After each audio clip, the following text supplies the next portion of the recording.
खुश आमदीद दोस्तों, आपका हमारे चैनल मुद्दों के मंच पर, जहां हम राजनीति, डिप्लोमेसी और दुनिया की हकीकत को बिना किसी लाग लपेट के आपके सामने रखते हैं। आज का टॉपिक बेहद दिलचस्प और सोचने पर मजबूर करने वाला है। कहावत तो सुनी होगी आपने, ना खुदा ही मिला ना विसाले सनम, ना इधर के रहे ना उधर के। यानी उम्मीदें बंधी लेकिन हकीकत में कुछ हाथ नहीं लगा।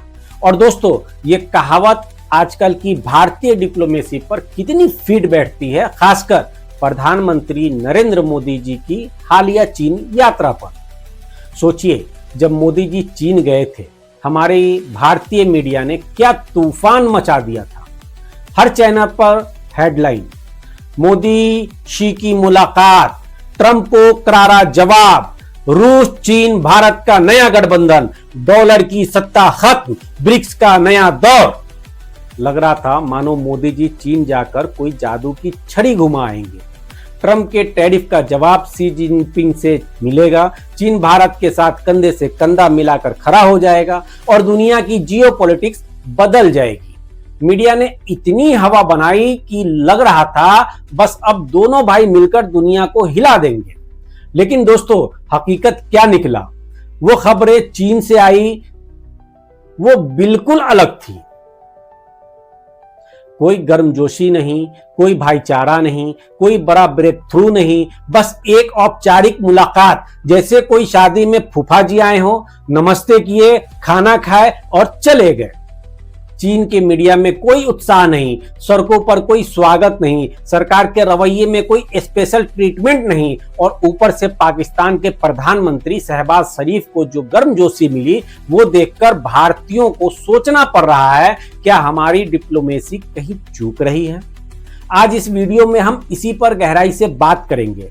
पहले तो हम देखेंगे कि भारतीय मीडिया ने कैसे ओवर हाइप किया, फिर चीन की तरफ से क्या रिएक्शन था। हम तुलना करेंगे पाकिस्तान के साथ और समझेंगे कि ऐसा क्यों हुआ। क्या ट्रंप के टैरिफ के बाद चीन से उम्मीद लगाना मूर्खता थी? और आखिर में भारत को क्या करना चाहिए? क्या हमें बड़े देशों के चक्कर में पड़ना चाहिए या छोटे छोटे बाजारों पर फोकस करना चाहिए? साथ ही हम बात करेंगे विश्व गुरु बनने की बातों पर और कैसे हमारी आंतरिक नीतियां हमें पीछे खींच रही है। दोस्तों, ये वीडियो सिर्फ खबरें नहीं बल्कि एक गहन विश्लेषण है, और आप राजनीति के शौकीन हैं तो लाइक और सब्सक्राइब जरूर करें और कमेंट में बताएं कि आपको मोदी की चीन यात्रा से क्या उम्मीद थी। मोदी जी की ये यात्रा एससीओ समिट के लिए थी, जहां रूस, चीन, भारत जैसे देश मिलते हैं, लेकिन क्या ये समिट भारत के लिए कोई गेम चेंजर साबित हुई? दोस्तों, सबसे पहले बात करते हैं हमारे मीडिया की। आप जानते हैं भारतीय मीडिया आजकल क्या हो गया है? वो जोश में कूद पड़ता है बिना सोचे समझे। चैनलों में अब वो पुराने विदेश नीति के एक्सपर्ट नहीं होते, बल्कि वही 10-15 प्लास्टिक के चेहरे जो कभी स्पोर्ट्स कवर करते हैं, कभी पाकिस्तान तो कभी डिप्लोमेसी। एक ही रिपोर्टर्स को सब कुछ सौंप दिया जाता है। नतीजा, गहन अध्ययन की कमी और बस हेडलाइन बनाने की होड़। जब मोदी जी चीन गए, मीडिया ने कहा ट्रंप को चुनौती, चीन भारत के साथ, लेकिन चीन के मीडिया में कुछ नहीं कहा।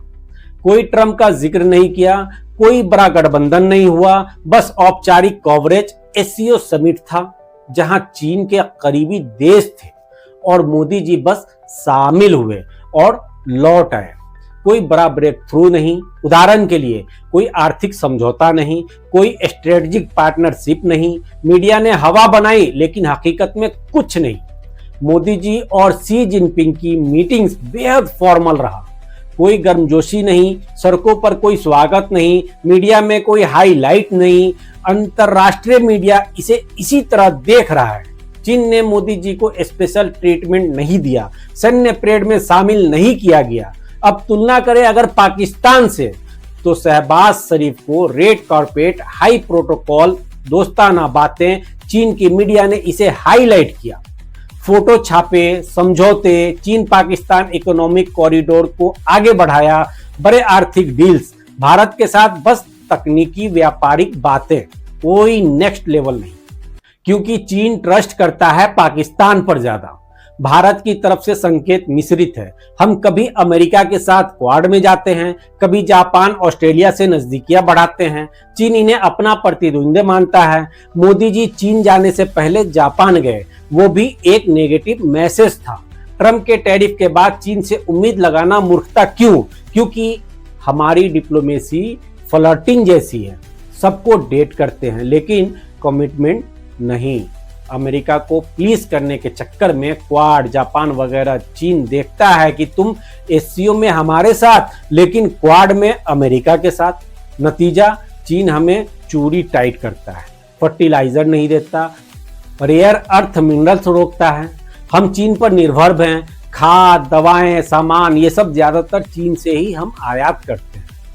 ट्रंप के टैरिफ से एक्सपोर्ट प्रभावित हुआ तो हमें नए नए बाजार ढूंढने चाहिए थे। ब्रिटेन से एफटीए अच्छा कदम है। छोटे देशों पर फोकस करना चाहिए जहां हमारा फार्मा, हीरे, सामान आसानी से बिक सके।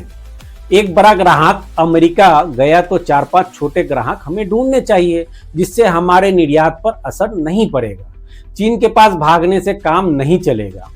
आरएसएस का कहना है कि भारत विश्व गुरु बनेगा, लेकिन कैसे?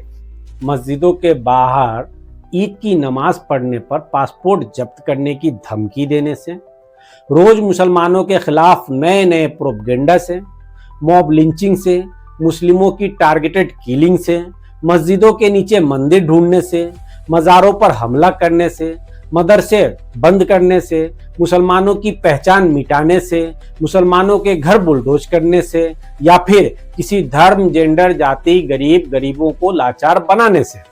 आपको पता है, मनरेगा जैसे प्रोग्राम से पैसा जाता था हाथ में, उत्पादन होता था। अब फ्री अनाज, बाजार में पैसा नहीं आता। गरीब की जेब में पैसा डालोगे तभी अर्थव्यवस्था चलेगी भाई। कंसिस्टेंट नीतियां लाओ, 80% भारतीयों को सशक्त बनाओ। अंबानी अडानी पर निर्भर रहोगे तो विश्व शक्ति नहीं बनोगे।